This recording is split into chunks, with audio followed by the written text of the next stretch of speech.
Super singer season 11 முடிஞ்சு, இப்ப வீட்டுக்கு போயிருக்கக்கூடிய சரண், அவரோட மணி பர்ஸ்ல வைத்திருந்த பொருட்கள பார்த்துட்டு, அவங்க ஒட்டுமொத்த குடும்பமும் ஆனந்த கண்ணீர்ல மூழ்கியிருக்காங்க.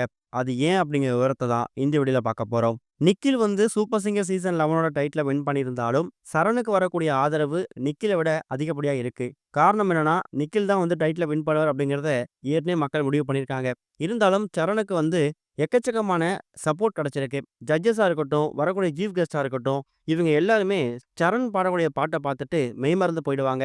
அதுலயும் கடவுள் பாடல்கள பாடுறதுல சரண் ஒரு எக்ஸ்பர்ட் அப்படின்னு சொல்லலாம். அப்படிப்பட்ட சரணுக்கு இந்த சூப்பர் சிங்கர் சீசன் 11ல அதிகமா சப்போர்ட் பண்ண நபர்கள் யாருன்னு கேட்டீங்கன்னா, முதல்ல அவங்களுடைய பேரன்ட்ஸ் தான். அடுத்ததா ஜட்ஜஸ். ஜட்ஜஸ்லயே வந்து மிஷ்கின் அவர்கள் மாதிரி சரணுக்கு யாருமே சப்போர்ட் குடுத்திருக்கவே முடியாது. ஒரு சில வாரங்கள்லாம் சரண் பாடும்போது திரும்ப திரும்ப அந்த லைன பாட சொல்லி அவர அப்ரிஷியேட் பண்ணுவாரு.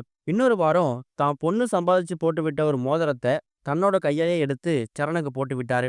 இதெல்லாம் வந்து எத்தன பேர் பண்ணுவாங்கன்னு தெரியல. அதே மாதிரி சென்னைக்கு நீ வந்து பாட வந்தினா, என் ஆஃபீஸ்ல தான் நீ தங்கணும். நீ வேற எங்கேயும் ரூம்லாம் போடக்கூடாது அப்படிங்கிற மாதிரி ஒரு அண்ணனா, ஒரு வெல் விஷரா மிஷ்கின் அவர்கள் எமோஷனலா பல விஷயங்கள சப்போர்ட் பண்ற மாரி பேசியிருந்தார்ல. அந்த ஒரு விஷயத்துக்கு சரண் வந்து தன்னோட அன்ப காட்டணும் அப்படிங்கிறதுக்காக ஒரு விஷயம் பண்ணியிருக்காராம். இதுவரைக்கும் அவரு பயன்படுத்தக்கூடிய அந்த மணி பர்ஸ் இருக்குல்ல வேலட். அதுல அவங்க அம்மா, அப்பா இவங்க 2 பேரோட ஃபோட்டோ தான் வச்சிருப்பாராம். இப்ப அந்த அம்மா, அப்பா ஃபோட்டோக்கு பக்கத்திலேயே 2 முக்கியமான நபர் ஃபோட்டோ வச்சிருக்காரு. அதுல முதல் நபர் மிஷ்கின். அவர் தான் இந்த சீசன் 11ல மிகப்பெரிய சப்போர்ட் குடுத்திருக்காரு, ஆதரவு குடுத்திருக்காரு. அந்த அன்போட வெளிப்பாடா மிஷ்கின் அவர்கள் ஃபோட்டோவையும், இன்னொரு பக்கம் தான் ரொம்ப குருவா நினைக்கக்கூடிய, தான் சாமியா நினைக்கக்கூடிய இசைஞானி இளையராஜா அவர்கள் ஃபோட்டோவையும் மிஷ்கின் ஃபோட்டோக்கு பக்கத்துல வச்சிருக்காரு. இந்த ஒரு ஃபோட்டோவ பார்த்துட்டு அவங்க குடும்பத்த சேர்ந்தவங்க, இளையராஜா அவர்கள் மேல சரண் வந்து ரொம்ப தீவிர பக்தனா இருக்கிறது எல்லாருக்குமே தெரியும். ஆனா மிஷ்கின் கிட்ட இந்த அளவுக்கு ஈஸியா அட்டாச் ஆவார்ன்னு யாருமே எதிர்பார்க்கல. அவரு காட்டக்கூடிய அன்புக்கு சரண்ராஜா காமிக்கக்கூடிய அன்புலாம் ரொம்ப கம்மி தான்.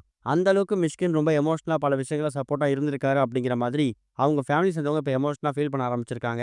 அதுவும் தான் அப்பா, அம்மா வைக்கக்கூடிய ஃபோட்டோக்கு பக்கத்திலேயே மிஷ்கின் அவர்கள் ஃபோட்டோ வச்சத பார்த்துட்டு அவங்க ஒட்டுமொத்த ஃபேமிலியும் சரணுக்கு பாராட்டு தெரிவிக்க ஆரம்பிச்சிருக்காங்களாம். இது ஒரு பக்கம் இருக்க, சௌந்தர்யா ரஜினிகாந்த் தயாரிப்புல கடந்த பிப்ரவரி 6ஆம் தேதி உலகம் முழுக்க வெளியான திரைப்படம் தான் வித் லவ். டூரிஸ்ட் ஃபேமிலி படத்தோட இயக்குனர் அபிஷன் ஜீவித் அப்புறம் அனசா ராஜன் இவங்க 2 பேருமே இந்த படத்து ஜோடி நடிச்சிருக்காங்க. சொல்லப்போனா இந்த படத்துக்கான ஆதரவு அப்படிங்கிறது நாளுக்கு நாள் அதிகமாயிட்டே வருது. இன்றைய காலகட்டத்துல இருக்கக்கூடிய இளைஞரோட காதல மையமா வச்சு தான் இந்த படத்த எடுத்திருக்காங்க. அதனாலேயே விமர்சக ரீதியாவும், வசூல் ரீதியாவும் இந்த படம் எக்கச்சக்கமான பாராட்டுகள குவிச்சு வந்துட்டு இருக்கு. நாளுக்கு நாள் வசூல் பேட்டை நடத்தி வரக்கூடிய இந்த படம் 9 நாள் முடிவுல கிட்டத்தட்ட 19 கோடி வந்து வசூல் செஞ்சிருக்குதாம். சொல்லப்போனா இவ்ளோ லோ பட்ஜெட் திரைப்படத்துக்கு இவ்ளோ பெரிய வசூல் அப்படிங்கிறது பெருசுதான். ஆரம்பத்துல 2, 3 கோடி ரூபாய்ல ஆரம்பிச்சிருக்கக்கூடிய இந்த படத்துக்கான வசூல் இப்ப 19 கோடி ரூபாய் வந்திருக்கிறது தமிழ் சினிமா வட்டாரத்துல ஆச்சரியத்தை ஏற்படுத்தியிருக்குது.